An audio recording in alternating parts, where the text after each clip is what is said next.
Bonjour à tous, c'est Gilles Mansillon. Je voulais vous souhaiter une très excellente journée et une très bonne année galactique. Aujourd'hui, c'est le 26 juillet. Il y a eu beaucoup de nuages, donc on ne pouvait pas vraiment voir si Sirius se levait en même temps que le Soleil. Bien qu'actuellement, je travaille la nuit donc dans ma peinture, donc j'ai souvent l'opportunité de voir le Soleil se lever. Là, ce matin, j'ai pas pu voir ça, mais enfin bon, j'espère que ces portails de lumière, cette activation qui est en train de se produire pourra vraiment vous servir jusqu'au 8 août. Et le 12 août, la porte du Lion se refermera et après on se prépare pour l'éclipse et tout sera intégré avec l'équinoxe qui va arriver en septembre. Donc voilà, je voulais aussi vous rappeler que dans un sens, il y a cette idée que chaque personne est un univers. En réalité, nous sommes des univers tout entiers, ce qu'on appelle le microcosme, par rapport au macrocosme qui représente l'univers extérieur à l'intérieur de nous, mais donc il ne faut pas oublier qu'on a tous notre histoire, notre origine, notre histoire et notre destinée qui est unique, et on a à l'intérieur de nous un potentiel de réalité infinie on a d'abord besoin d'harmoniser notre côté polarisé pour s'unifier, et à partir de là on s'élève vers des expériences, disons, qui sont toujours plus unifiés à des champs de réalité consciente de plus en plus grands. Par rapport au karma, on va poser la question par rapport au karma. Bon, le karma, c'est quelque chose d'inévitable, c'est la loi. C'est-à-dire qu'à partir du moment où on s'engage dans un univers magnétique sans la mémoire de qui on est, on va arriver à faire des choses déterminées par notre volonté. Et quand ces choses qui ne sont pas alignées avec la perfection du bien, du beau, du vrai, ces choses se reflètent sur nous pour nous apprendre les leçons qu'on a besoin d'apprendre. Et donc, dans un sens, on pourrait dire qu'il n'y a que du mauvais karma, mais pas forcément. Il peut y avoir du bon karma. Si par exemple les talents que les différentes personnes possèdent sont des choses sur lesquelles ces gens ont travaillé pendant de nombreuses vies, et maintenant ça se manifeste dans une incarnation. Donc le karma, c'est bon, faut savoir que bon, si on plante des mauvaises graines et qu'on cultive ces mauvaises graines, ça va produire des mauvais fruits, c'est l'idée. Par contre, si on produit des bonnes graines et qu'on les cultive, on produit des bons fruits. Donc, faut savoir qu'au niveau des lois divines, le karma, c'est une loi qui est à la fois inévitable, mais qui peut être transcendée par des lois supérieures, la loi de l'amour, la loi de la transcendance, la loi de la grâce. Toutes ces choses sont en essence très valides pour se débarrasser de n'importe quel karma par l'attitude d'amour, de pardon, de compassion vis-à-vis de nous-mêmes. Et donc au plus on peut simplifier notre vie aussi, au plus la vie devient agréable à vivre, parce que si elle est trop compliquée, on n'a pas le temps d'en profiter.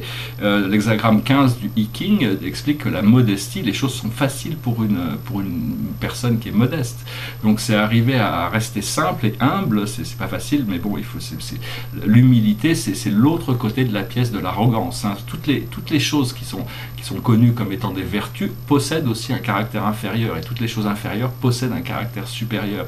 C'est-à-dire ce qui est en haut n'est pas différent de ce qui est en bas. C'est juste une question d'arriver à retourner la polarité vers quelque chose de positif de n'importe quelle situation pour arriver justement à pouvoir comprendre les choses et s'élever au-dessus des choses. Savoir que bon, au plus on peut laisser les constructions de notre ego, de nos limitations, au plus on peut dissoudre cet ego, et notre conscience arrive à intégrer une énergie spirituelle qui est beaucoup plus unifiée et qui est beaucoup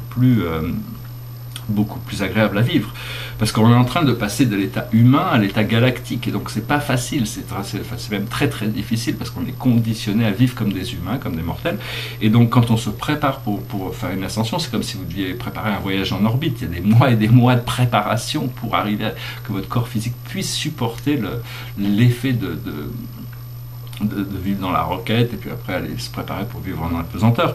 Donc c'est un petit peu pareil, il y a des mois de préparation pour arriver à atteindre la 5e dimension, ou si vous deviez aller chercher à escalader les montagnes les plus difficiles de la Terre, vous ne partiriez pas juste comme ça, je vais y aller, je ne connais pas l'expérience, mais j'ai confiance que je vais arriver en haut de la montagne. Il y a toute une préparation, et donc pour ça, il faut prendre le temps de se préparer à travers les expériences que la vie nous enseigne. Chaque jour, on est programmé. Si on est capable de rester humble et à l'écoute de la vie nous éduque sur plein de choses tous les jours, et donc la sagesse peut venir de n'importe où. Donc, ouais, ce qu'il faut, c'est aussi se débarrasser de tout ce qui est excessif au niveau de ce qu'on transporte avec nous, les émotions négatives, les croyances négatives. Petit à petit, il faut tout désactiver pour pouvoir devenir léger et de laisser toutes ces actions subconscientes, arriver à amener de la lumière à notre partie sombre pour lui permettre de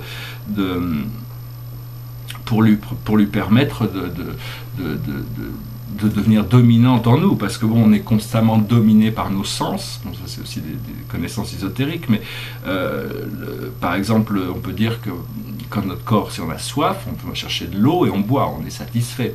Mais nos sens, en réalité, notre corps physique pourrait vivre 3 jours sans eau. Donc c'est juste que le fait, c'est pas de se dépraver de ce qu'on a besoin, mais de savoir que on doit discipliner nos sens. C'est nous qui devons choisir de leur donner suffisamment de liberté pour avoir une certaine expérience, mais pas de les laisser nous abuser, parce que nos sens sont constamment comme des enfants. Dès qu'ils ont besoin, dès qu'ils veulent quelque chose, il faut qu'ils trouvent un moyen de l'obtenir, alors que l'âme reste submergée à l'intérieur et ne peut pas atteindre l'état où tous les sens sont en harmonie avec la sagesse de la nature éternelle. Donc voilà, donc on est en train de se préparer pour de passer d'une conscience linéaire à une conscience quantique, multidimensionnelle, vivre dans un hyperespace où toutes sortes de choses sont intégrées. Et donc c'est un petit peu comme arriver éventuellement au bout du temps, on arrive au super temps, on arrive à l'espace transcendé, et donc tout ça, on a ces pouvoirs de réalisation de ces choses-là à l'intérieur de nous.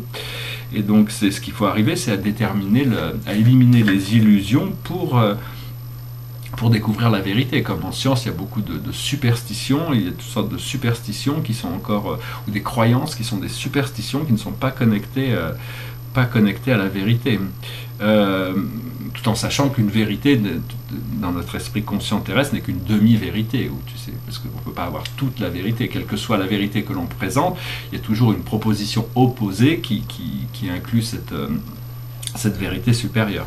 Voilà, je voulais juste passer, juste pour dire aussi que Mercure est rétrograde, donc ça nous donne l'opportunité de regarder notre présent et notre passé de manière à avoir de la compassion par rapport à ces choses pour pouvoir, avant de valider le futur, essayons de regarder, ça nous donne une opportunité pour regarder un petit peu ce qui se passe dans ce qu'on a pu tirer des éducations récentes, et puis voir comment on voudrait le manifester dans le futur. Alors la plus haute sagesse que l'on peut obtenir pour la journée, c'est la confiance. Il faut avoir confiance. Au plus on a confiance, au plus les choses se passent bien. Par contre, si on a confiance, mais on a confiance que les choses vont mal se passer, elles vont mal se passer. Donc ayez confiance que les choses vont bien se passer. Au plus vous êtes sûr de ça, au plus le flow va être naturellement harmonisé avec ce chemin. Et à savoir que on n'est que des enfants dans l'univers, on ne connaît pas l'univers, on ne se connaît pas soi-même, donc ayez confiance qu'il y a des forces invisibles qui sont là, qui ont toujours été là, qui vous protègent, qui vous aiment, et connectez avec ces forces, ayez la confiance de savoir que le procédé qui se passe, aussi difficile que ça puisse paraître par moment, est nécessaire pour arriver à cette libération à la fin des temps. Ce que l'on doit comprendre, c'est la transformation, c'est-à-dire qu'est-ce qui est en train de nous transformer, en quoi on est en train de se transformer, qu'est-ce que l'on doit faire pour se transformer. Ce que l'on doit faire, c'est les limitations. Il faut accepter nos limitations de notre vie présente. Il faut les embrasser, il faut les accepter, il faut aimer toutes les limitations pour pouvoir, même les choses que l'on n'aime pas, a priori, il faut arriver à les accepter pour pouvoir s'en débarrasser, sinon elles font resurface et on se retrouve redominé par ces limitations. Et la clé de la sagesse, la clé générale du message pour aujourd'hui, c'est le sens de la vie. C'est-à-dire, on est tous venus sur Terre avec un choix d'expérience. On a choisi de s'incarner, on avait de nombreux choix, on a choisi des conditions sociales, culturelles, familiales, qui nous ont permis d'élaborer un plan d'âme, un projet de vie, où on a étudié toutes sortes de choses. Ça peut être des vies, des fois on utilise une vie pour apprendre des choses pénibles, et puis des fois on utilise une vie pour utiliser les choses pour apprendre les choses plus agréables. Toutes les vies ont une fonction, même les gens qui vivent dans des cauchemars permanents ont une raison pour laquelle leur âme leur impose ces cauchemars. Cela dit, on essaye quand même de diriger tout le monde vers la lumière intérieure pour pouvoir rester connecté avec cette lumière, pour qu'elle devienne dominante et ne plus se laisser balloter par ce pendule qui est constamment en train de swinger. Il faut arrêter le pendule pour revenir au pilier de lumière intérieur. Voilà, j'espère que ce message aura été intéressant pour vous. Je voulais juste passer brièvement. Vous souhaitez une excellente journée, puis je reviendrai à vous avant le portail du lion qui se prépare dans les 10 jours qui arrivent. Je vous remercie, je vous dis à très bientôt. Namasté.